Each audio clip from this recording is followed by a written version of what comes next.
지금 그 애굽에 내리는 10가지 재앙을 보고 있습니다. 나일강이 피로 변했고, 또 개구리가 뛰어다니고, 또 이가 끓고, 또 파리가 날아다니고, 그리고 가축들이 죽어나가고, 또 사람들의 몸에 피부병이 돌고, 그리고 지난 시간에 보았던 우박까지 내렸습니다. 이게 토탈 지금 7번 얻어맞은 겁니다. 7번 얻어맞으면 7은 완전수니까 7번 얻어맞았으면 좀 정신을 좀 차려야 되는데, 오늘 본문을 보니까 아직도 바로는 멀었습니다. 여러분, 이 애굽에 내리는 이 재앙이 시작되기도 하고 또 이 재앙이 그치기도 하고, 그 중간에 이 재앙을 시작하고 또 재앙을 그치고 이 중간에 누가 있냐면 모세가 있습니다. 모세가 지팡이를 들면 재앙이 시작되는 거고, 그리고 모세가 기도를 하면 재앙이 그칩니다. 이스라엘이 광야 생활 중에 많은 시험들이 있었습니다. 홍해를 만나기도 했고요, 마라, 쓴물을 마시기도 했고요, 불뱀에 물리기도 했습니다. 마실 물이 없어서 고생하기도 했습니다. 그럴 때마다, 힘들고 어려운 일이 있을 때마다 이스라엘 백성들의 전형적인 반응은 불평과 원망이었습니다. 어김없습니다. 조금만 어려운 일이 생기면 바로 불평, 바로 불만이었습니다. 돌이 있으면 돌을 들어서 모세를 죽이려고 했습니다. 하지만 모세는 똑같은 문제거든요. 모세는 어떻게 했냐면 하나님 앞에 기도했습니다. 왜 그랬을까? 왜 똑같은 상황인데 누구는 그거 가지고 불평하고, 똑같은 상황인데 누구는 그것 갖고 기도합니다. 모세는 왜 그런 광야 생활 중에 어렵고 힘든 일이 있을 때마다 모세는 엎드려 기도했을까? 바로 이 10가지 재앙에서 배운 거예요. 모세가 손을 들면 재앙이 시작되고, 또다시 모세가 손을 들고 기도하면 재앙이 그치고, 이걸 계속해서 모세가 경험한 겁니다. 기도할 때마다 재앙이 그치고 재앙이 떠나고 재앙이 멈추는 것을 경험했던 것이죠. 기도의 능력을 맛본 겁니다. 애굽에 내렸던 이 10가지 재앙, 애굽에 이 10가지 재앙만 있었던 게 아니라 똑같은 재앙과 어려움 속에서 모세는 계속해서 기도로 연단되어져 갔던 겁니다. 기도하면 나일강의 물이 맑아지고, 기도하면 개구리가 다 사라지고, 기도하면 파리떼가 떠나고, 기도하면 우박이 그치고, 이걸 계속 모세는 경험한 거죠. 같은 문제를 만나도 나는 엎드려 기도해야지, 나는 하나님 앞에 이 문제를 가지고 나가야지. 여러분, 기도 아무나 하는 거 아닙니다. 기도는요, 해본 사람이 합니다. 해보고 하나님께서 그 문제를 풀어주시는 걸 경험하면 또 기도합니다. 또다시 내 인생에 비가 불거든요, 또 바람이 불거든요. 남들은 우산 어디 있지? 근데 기도의 사람은 나 그때 기도해야지 이래요.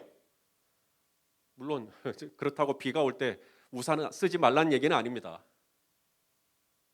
기도를 해봤기 때문에 똑같은 상황 속에서 우산을 찾고 대안을 찾고 할 수 있겠지만, 저는 우리 성도님들의 입에서 제일 먼저 나 기도해야지, 지금 코로나 상황이 지금 심상치가 않네, 오늘도 무슨 사우나에서 또 사람들이 나왔다는데 나 기도해야지. 똑같은 문제를 놓고 왜 여기 갔냐는 둥 또 어쨌냐는 둥 그렇게 말할 수 있겠지만, 나는 똑같이 그렇게 반응하지 않고 나는 이 상황 속에서 하나님, 내가 이 문제를 놓고 기도하겠습니다.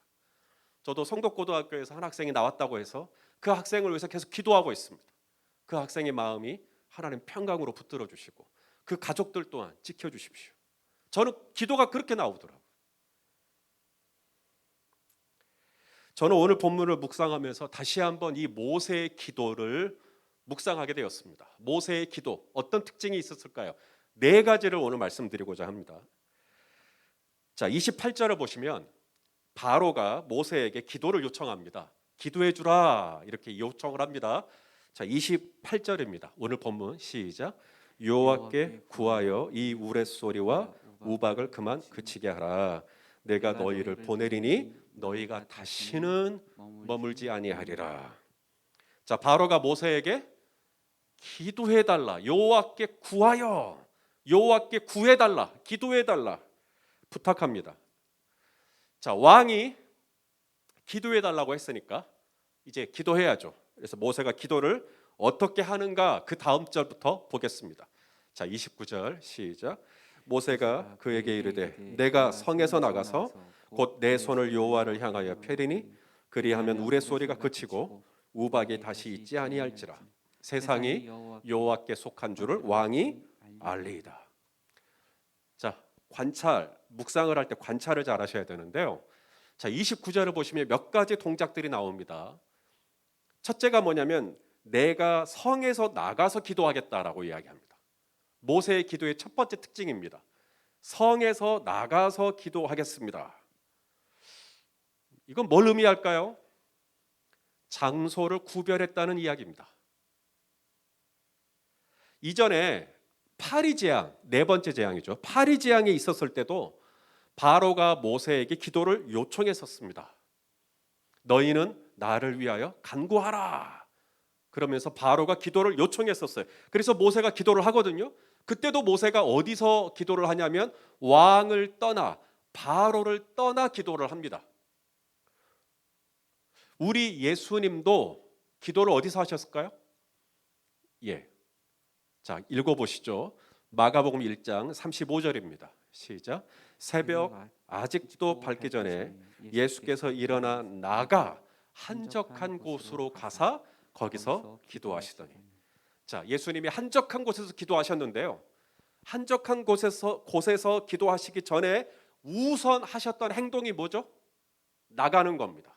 모세가 성에서 나가, 모세가 바로에게서 나가, 그죠? 나가는 겁니다.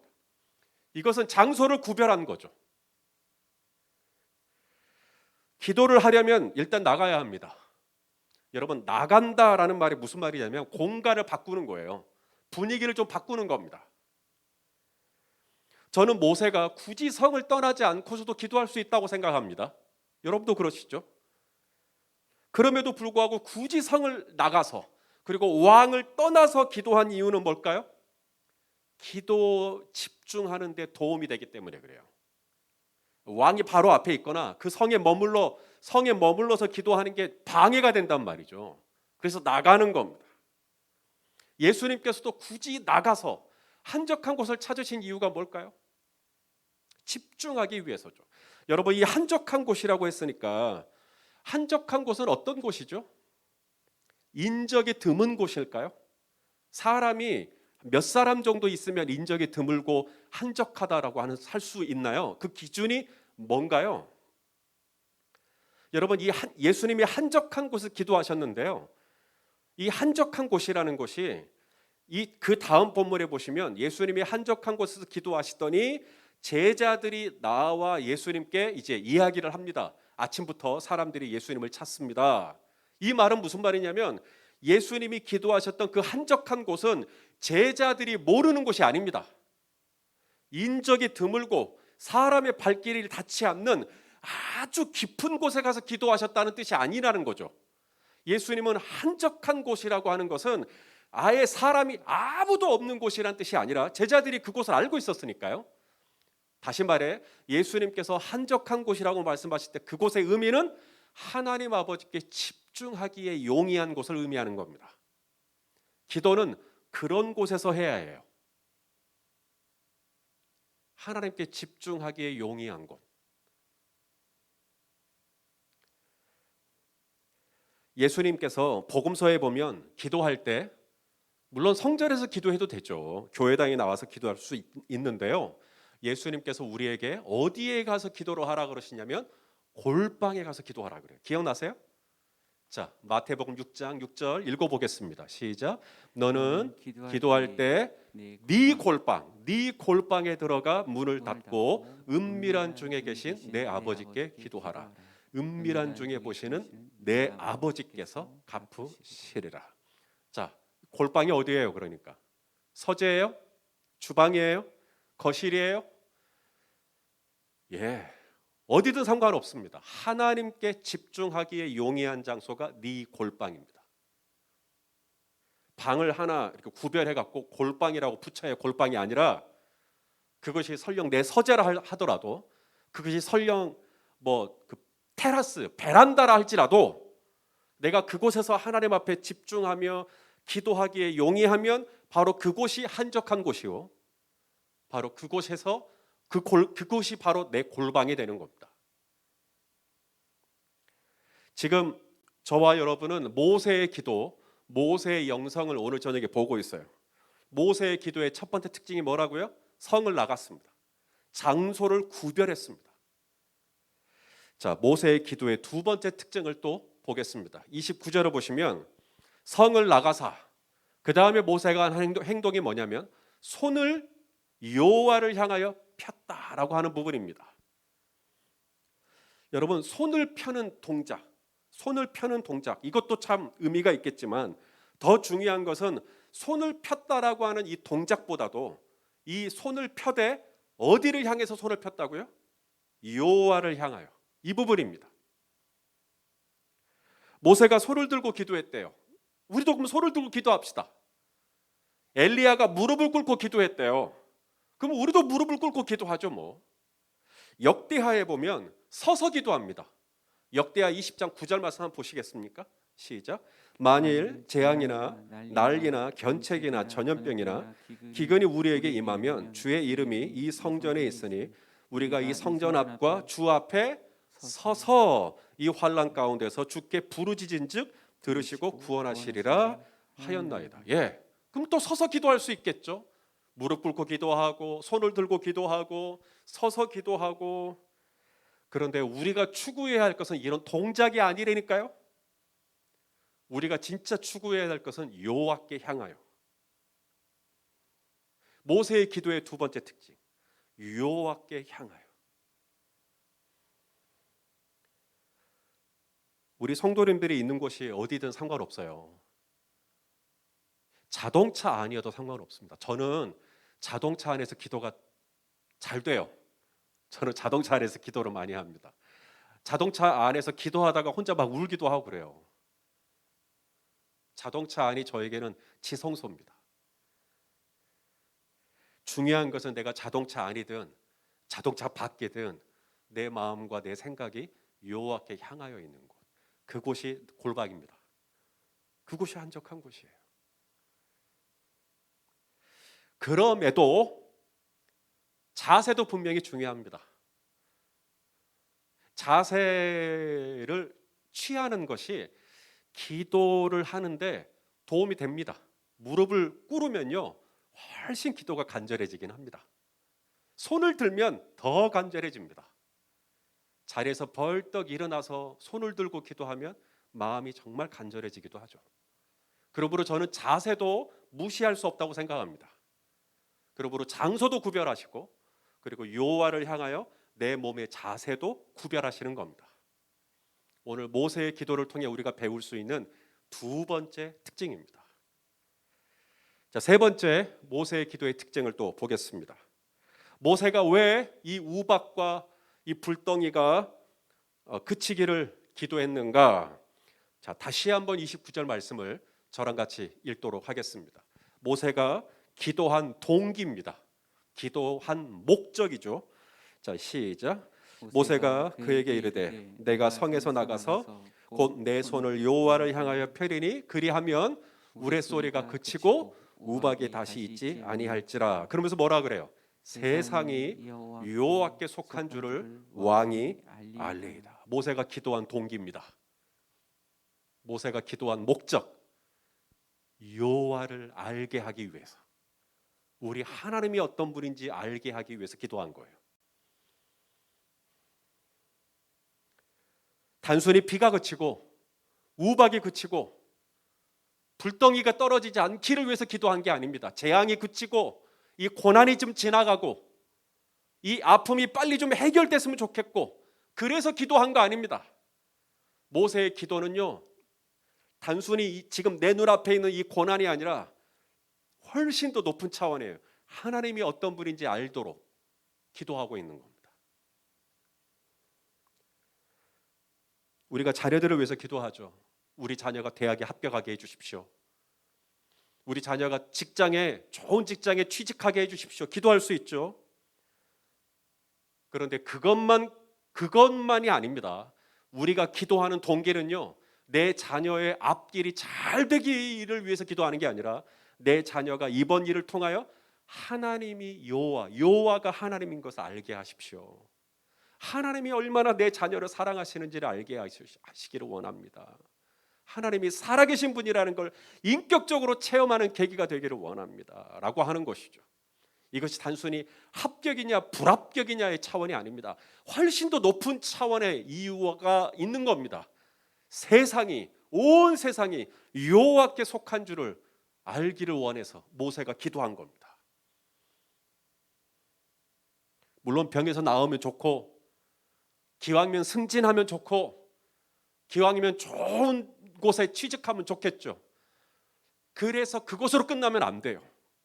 하나님이 그렇게 나를 인도해 주셨다면 우리의 진짜 기도했던 목적, 그 일을 통해 내 자녀가 하나님 앞에 더 신실한 자로 서 있어야 됩니다.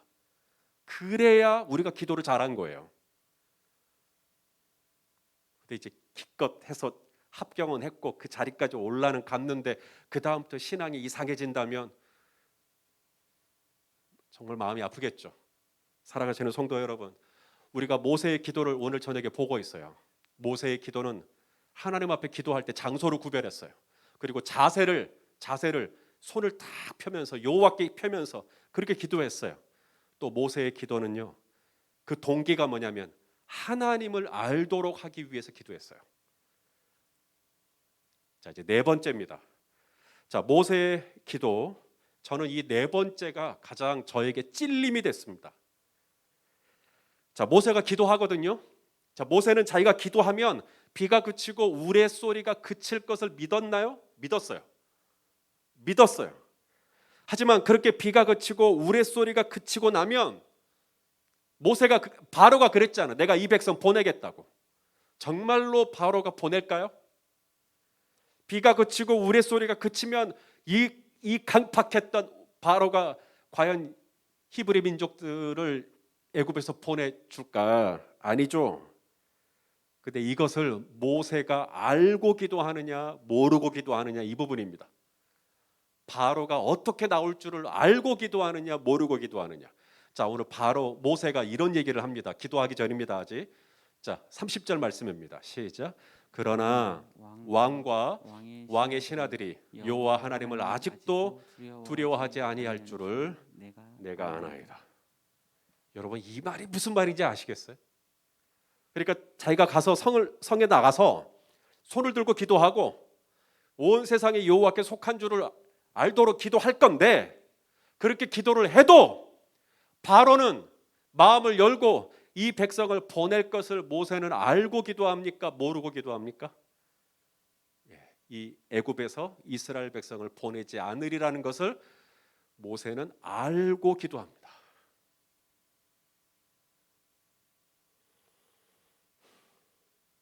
바로는 안 변할 줄 알고 기도해요.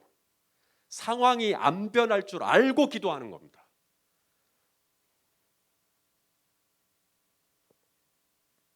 이것이 모세의 기도의 특징입니다. 알고도 기도하는 겁니다. 여러분, 모세가 매일같이 순간순간 기도하는 제목이 있을 거예요. 바로 바로의 변화입니다.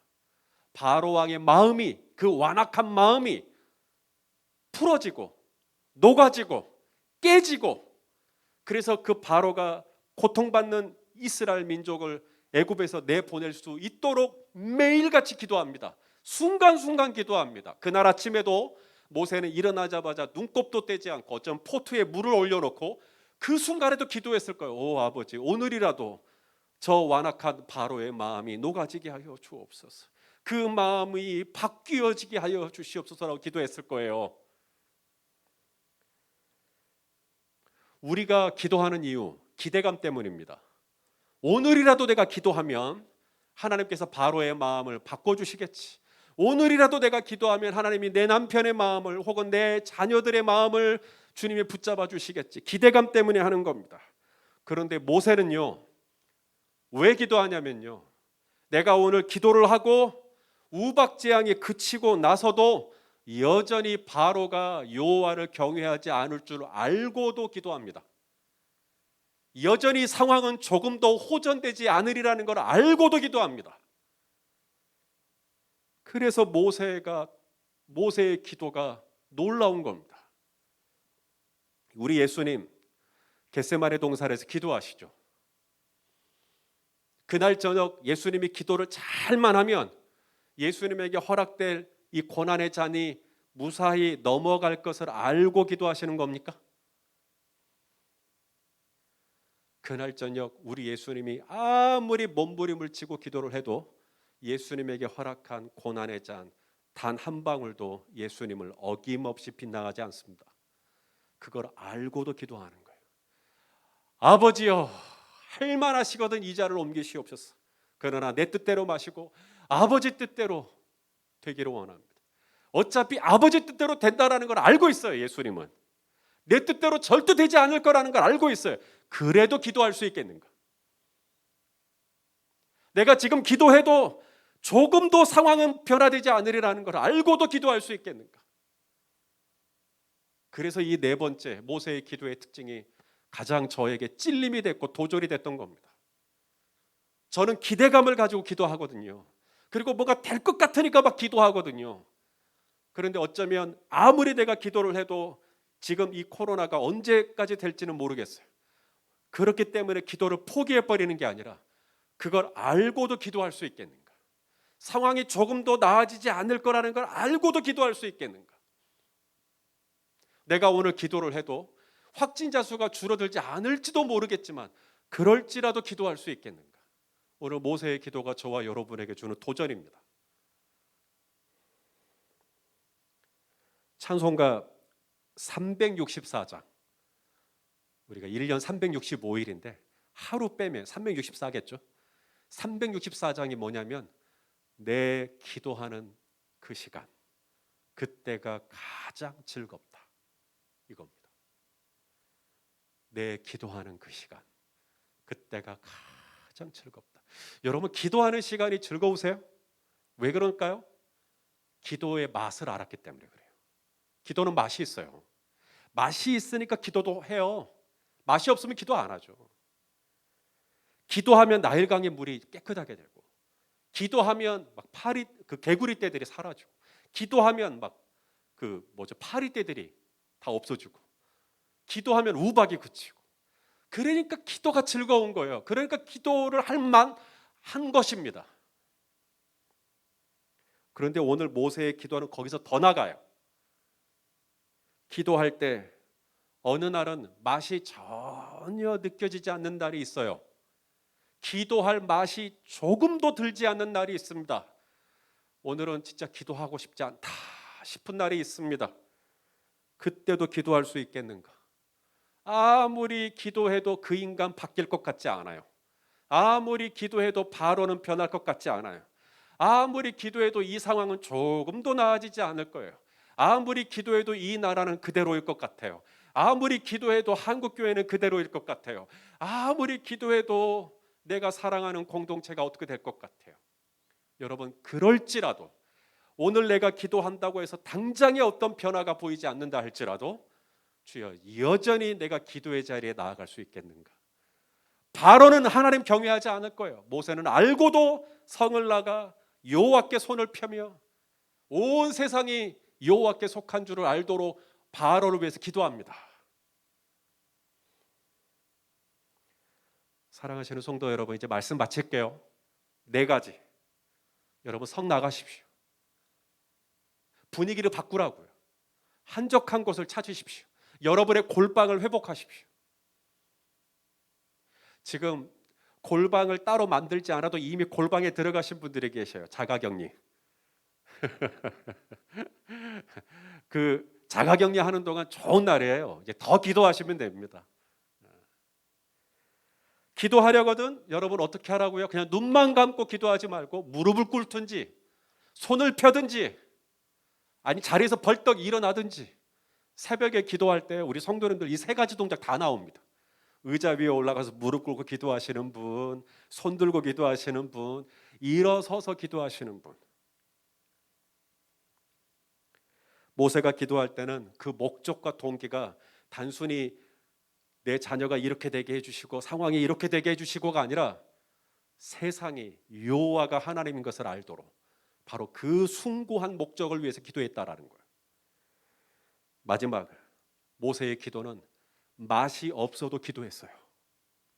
내가 오늘 기도해도 바로는 안 변할 거예요. 알고도 기도했어요. 정말 쉽지 않은 겁니다. 오늘 기도해도 아무런 일이 일어나지 않을 거라는 거 내가 알고 어떻게 기도할 수 있겠는가? 예배할 맛이 안 나도 예배하고, 묵상할 맛이 안 나도 묵상하고, 맛이 없어도 여전히 그 자리를 지켜내는 것, 이것이 모세의 영성입니다.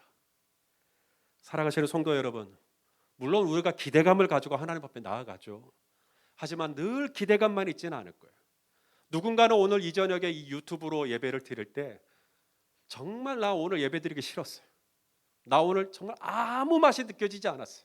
앞에서 우리 정겸인 목사님이 열심히 지금 찬양 인도를 했지만 한 소절도 따라 부르지 않은 사람, 오늘 완전히 맛이 없어서 오늘 예배 드리고 싶지도 않고 오늘 전혀 하나님 앞에 반응하고 싶지도 않고 그냥 그런 마음으로 그냥 아무 기대감 없이 오늘 그 지금 유튜브로 지금 예배 드리시는 분들이 있을지 모르겠어요. 뜨끔하시죠? 잘하셨어요. 정말 잘하셨어요. 모세의 기도가 그런데도 기도하고 그런데도 예배하고 그런데도 하나님 앞에 나아가는 겁니다. 맛이 있어서, 내가 오늘도 예배할 맛이 있어서, 내가 오늘도 하나님의 말씀을 경청할 맛이 있어서 우리가 그 말씀을 쭉쭉 받아들이면 그것도 참 좋은 일이려니와, 오늘은 진짜 맛이 느껴지지 않는, 오늘은 전혀, 저는 요즘 주일 낮에 마가복음 말씀 나눌 때 너무 힘들어요. 왜냐하면 논쟁이잖아요. 계속 진짜 재미없거든요. 또 돌아오는 주일날에도 또 논쟁에 대해서 또 설교를 해야 하는데, 정말 이렇게 맛이 없어 보이는 이 설교지만 그 속에서도 하나님의 말씀 앞에 내가 변함없이 신실함으로 그 자리에 머물러 있는 것. 하나님은 오늘 그런 모세의 기도, 모세의 예배를 우리에게 보기를 원하시는 것 같습니다. 사랑하시는 성도 여러분, 우리 모세처럼 기도합시다. 모세처럼 예배합시다. 그리고 모세처럼 하나님을 섬깁시다. 그런 은혜가 저와 여러분과 함께 하시기를 예수님의 이름으로 축원합니다. 기도하겠습니다. 존귀하신 아버지, 모세처럼 기도하기를 원합니다. 성을 나가 손을 들고 여호와께 향하여 손을 들고 온 세상이 여호와께 속한 줄을 알도록 위하여 기도하고, 아무 변화가 없으리라는 것을 알고도 맛이 느껴지지 않지만 그럼에도 기도의 자리를 지켜냈던 모세처럼 기도하는 우리 모두가 될 수 있도록 오 아버지 하나님 붙잡아 주시옵소서. 예수님의 이름으로 기도하옵나이다. 아멘.